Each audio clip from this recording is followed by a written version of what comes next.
ৰুদ্ৰ পথ সেইটো গোটেই এই তাৰপৰা যে কমাই যে মেইন ৰাস্তাৰপৰা কিমান তাৰপৰা কিমান দূৰ হ'ব? তাৰপৰা 4 কিলোমিটাৰমান হ'ব।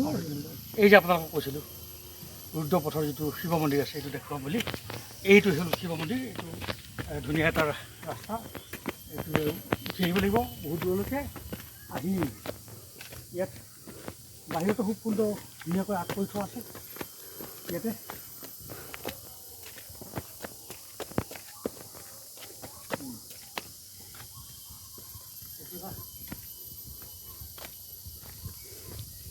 ইয়াৰ পৰা আপুনি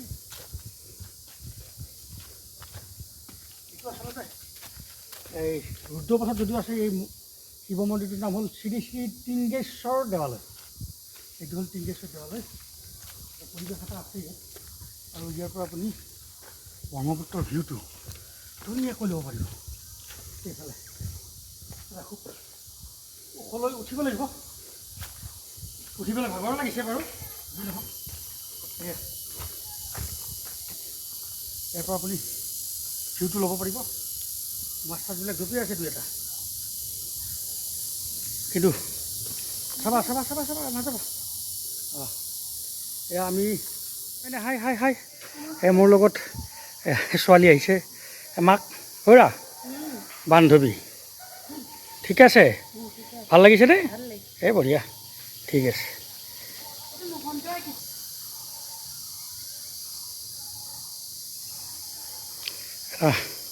মনোমোহা পৰিৱেশ, খুব ভাল লগা পৰিৱেশ।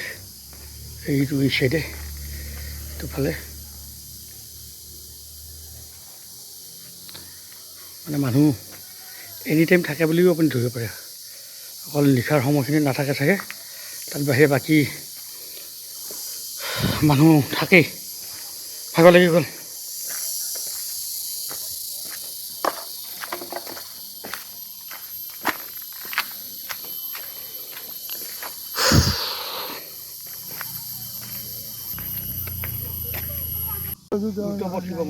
শিৱ মন্দিৰ বুলিয়ে কোৱা কিমান আপোনাৰ এনেই মনত আছে কিমান মোৰ মনত নাই, মোৰ বহুতেই বহুত আগত, বহুত যুগৰ যুগৰ।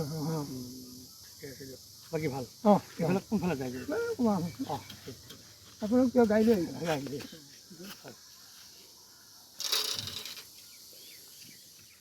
মানে কি মাছ মাৰিবা নি? হে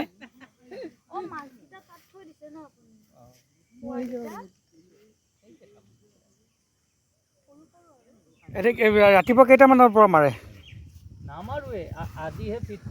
আজি ফিট কৰিছে। এই মানে ডাঙৰ মাছ পোৱা নাই আৰু?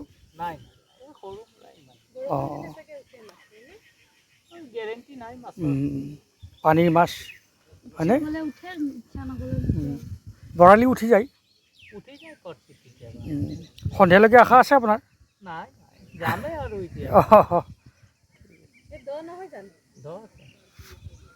মানুহ সোমাই যাব ইয়াত। কালি ভাল পাইছে, খৰিয়া এটা পাইছে কালি। কুঢ়ি পাইছে? খৰিয়া খৰিয়া কি বস্তু? চিতল চিতল। খৰিয়া বুলি কয় নেকি আপোনালোকে? চিতল বেলেগ, খৰিয়া বেলেগ। একেই মাছটো এটাই, ডিজাইনটো বেলেগ বেলেগ, জাতটো দুটা।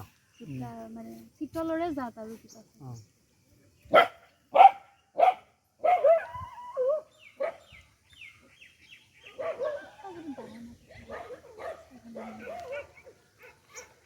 নাহিলে ন দাদা? বিস্কুট 100 টকা। ঠিক বিস্কুট 100 টকা ৰখি থাকিব। ইয়াৰ কাৰণে ৰখি থাকিব। বন্ধুসকল, আমি উপস্থিত আছোঁ এই তেজপুৰত আছোঁ। ক'ত আছোঁ জানে? ৰুদ্ৰপথত আছোঁ। ৰুদ্ৰপথৰ ওচৰতে এটা খুব ধুনীয়া শিৱ মন্দিৰ এটা আছে। ইমান ধুনীয়া, কিবা খুব সুন্দৰ সৰু সৰু গুটিবিলাক লাগিছে। কি গছ কিন্তু চিনি পোৱা নাই, বৰ ধুনীয়া লাগিছে।